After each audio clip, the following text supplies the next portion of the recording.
how to get a new client without one marketing tactic.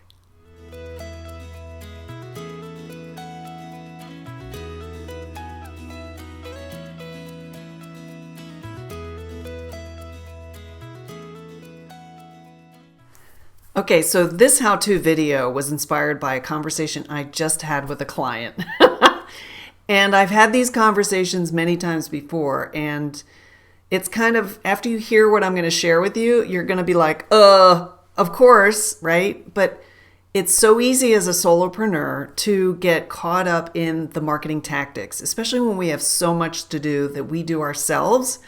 And yes, marketing tactics are important. You'll always hear me say that, but don't let them get in the way of you being in action, or don't let them get in the way of you not moving forward and growing your business.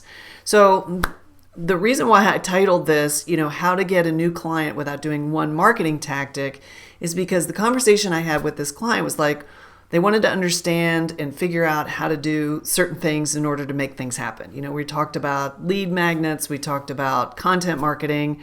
And when I was finished kind of going through those things with him, I was like, well, hold on a second. You know your stuff. You're an expert in what you're doing.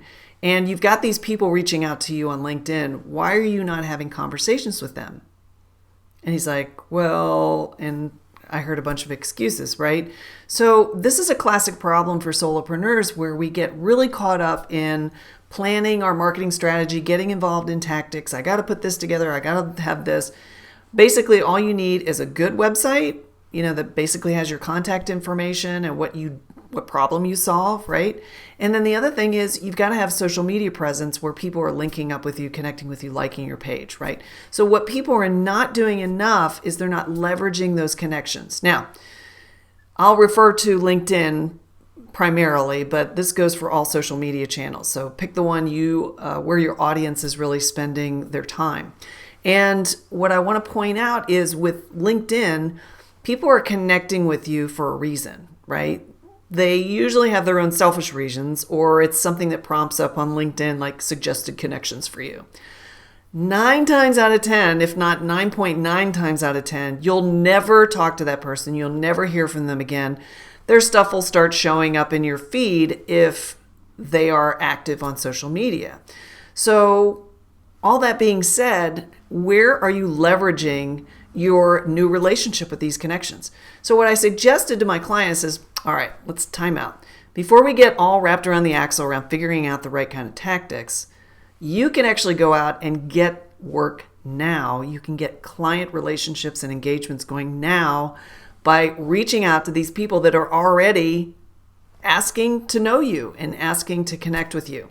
So what I recommend for you in this how-to is go into LinkedIn or your social media channel and look at the people that have been connecting with you. Look at the people that have some sort of criteria or profile that looks like it could be a potential prospect for you or a source of referrals. And what I want you to do is I want you to connect with them, comment on their posts, right? Start some legitimate, real, authentic engagement. And send them a direct message. Say, hey, I saw we got connected, last August. Was really curious when I read your profile. I would like to get to know you better. Are you up for a Zoom call, a phone call?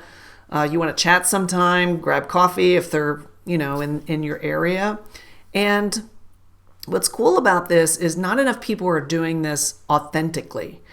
There's a lot of people, especially on LinkedIn, that are using robots and services and third-party, like their virtual assistants, logging in as them, which is against LinkedIn's terms of use and their policies. And so it's not real. And you can always tell when it's not the person doing the posting, right? So what I recommend is being a real person, infusing more of that human DNA in what you're doing, and reach out and connect to that person. And when you get to have a conversation, what you want to do is ask them how things are going. Be curious. Find out information. What are they working on? How's business been? What are they looking at expanding or reducing or whatever? And when they say something that's kind of in your sphere of genius, what I want you to do is say, well, so how are you figuring that out? And they're like, well, I'm not. I'm really struggling with it. Well, I've got a lot of experience working with people, helping them through that. Is that something that maybe I could help you with? Well, geez, that'd be great. Well, what do you say about let's work together? So why don't we just try it for a month and give them a price and say, this is what it would look like, just kind of riff back and forth with them and be willing to be flexible. Don't try to force a product on them or force, especially if it's someone who is new to you and doesn't really have a trust relationship with you. You want to be as flexible as possible in helping them solve their solution. But try not to be a free consultant, right? Don't give away your stuff for free. You want to be perceived as someone that gets paid for their value. And if they like you and the conversation goes well, you're going to get a new client, even if it's just a small engagement, $500, $1,000, $3,000, work with them for a couple weeks, just review some documents, maybe give them feedback on something. There's a ton of different ways you can help people move the needle in what they're trying to get accomplished. And not enough people are being genuine and authentic and reaching out and offering help. And a lot of people are just so battered and beat up around being pitched all the time that when you come across authentically, it's going to really resonate with people. And the other thing, so there's two things. You'll get obviously the new client engagement or referral. The other thing that these conversations are going to do to help you in your business is they're going to inform you on what your prospects are struggling with. And if you're listening right, you're going to actually get really great content that you can pour into marketing tactics. So for example, if you find out somebody, like more than one person is struggling with one thing, we'll put a video training series together or do a webinar on it and offer an ebook or some kind of lead magnet. And there's a marketing tactic that you can get out of it. And you can even use that research to build statistics. Like I talked to 50 people and 43 of them are struggling with this one thing. So I created a lead magnet to help you figure out how to solve that problem.